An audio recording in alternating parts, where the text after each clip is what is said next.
When families spend time at the beach or on a boat, they might not be thinking about danger on the water, but something as simple as wearing the proper life jacket can protect you and your child from drowning. Katie Sladen spoke with water safety expert Deputy Steve Dangler to find out more. Thanks for being here with us today, Steve. Thanks for having me out today. Now, our family, we spend a lot of time on our boat in the summer, and we make it a rule that our kids have to have their life jackets on all the time. It is so important that children have the proper fitting personal flotation device, or PFD, on. Most drowning fatalities occur when life jackets or PFDs are not worn. But that's not just true for kids, right? Everybody on board should have a life jacket. Correct. It is required that everybody on board actually have a flotation device available, but it's so important that everybody actually wears that flotation device because you never know what could happen.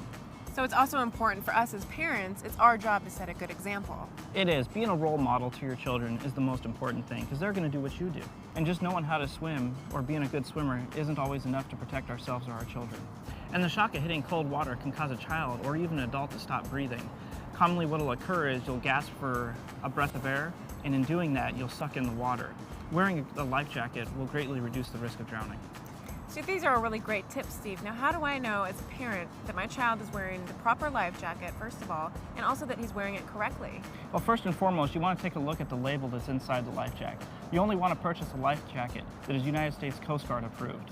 Now, with a child's life jacket, it's very important that you get the proper size that's actually going to fit the intended wearer. This right here is a nearshore child flotation device. It's specifically designed to keep the head out of the water and to cuddle the head so that the child cannot turn and suck up any water. It also has the majority of its buoyancy in the chest.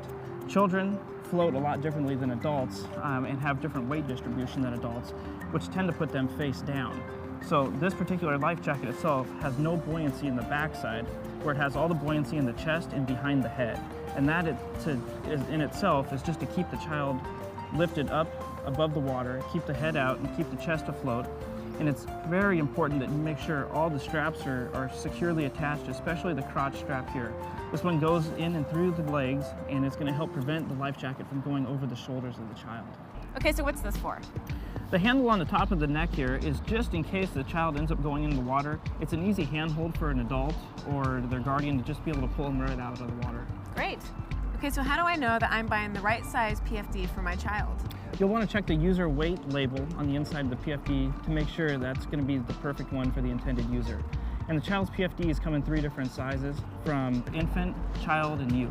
Check the user weight on the label when fitting the child's PFD. So taking care of our PFDs is really important. Are there any maintenance tips you can give me? It is very important. Before every outing, you should make sure that your personal flotation devices are in proper working order. And that's checking the straps, checking the zippers, any type of clasp that's going to be on the personal flotation device. You want to make sure that everything is secure and firm. You want to make sure that there's no air leaking out of the air chambers if it does have air chambers on it. You want to make sure there's no mold, no mildew, no buildup of anything. This is something that's going to protect your life and possibly one of your family members as well. So make sure it's something that you would put on yourself to save your own life. Okay, so what else do I need to look out for? You want to make sure that there's no rips or tears in the fabric and that the Coast Guard approval label is still attached and easily readable. Well, thank you so much for being here today, Steve. And thanks for having me. You know, all these tips that you've given are real important, but they're also so easy for parents to do. But the 3 things that stood out most for me today are: number 1, always wear a PFD when boating. Number 2, make sure your children are wearing the proper size PFD for their weight. Number 3, check your PFDs at the beginning of every boating outing. Remember to be a good role model for your kids and always wear a life jacket. It's the safe and smart thing to do.